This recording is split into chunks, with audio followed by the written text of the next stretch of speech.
Hey guys, it's Sergio. And Sheila. And we are the Sergio and Sheila Real Estate Group, your Dallas luxury experts, coming soon to a closing near you. That's right. Hey guys, welcome to the channel. If it's your first time to the channel and you enjoy watching home tours and learning all things real estate, we would like to personally invite you to our YouTube family by subscribing. So please make sure to subscribe down below.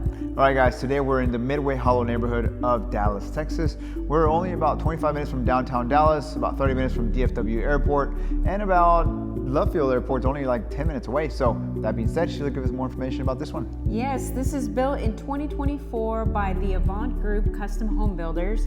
It's a 5-bedroom, 5.1 baths. It's a 2-car garage. It's 4,461 square feet. It's currently listed at $1,715,000, which is $384 price per square foot, and it's sitting on a 0.22 acre lot, which is roughly 9,700 square feet. Fantastic. Thank you, Sheila, for that information. I want to remind you guys, if you're looking to buy or sell here in the Dallas area, you want to partner with true luxury agents with over 10 years experience. Well, that's Sheila and I. You get 2 agents instead of 1. Not just that, we're also partnered with the #1 luxury brokerage in town. That being said, let's go check out the property. Enjoy the music and enjoy the tour. Again.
Well, there you have it, guys. Hope you enjoyed the tour. Down below, we have more information about the property, and if you're interested in viewing the property, please make sure to reach out to us. Or perhaps you're interested in selling your house for top dollar in today's market. Well, we can help you with all your buyer or seller needs. All you need to do is schedule a consultation call by clicking on one of the links down below. Please like, comment, and subscribe. It really helps with the channel. And as always, remember to follow us on Instagram at Sergio and Sheila. Guys, thank you so much for watching. See you guys next time.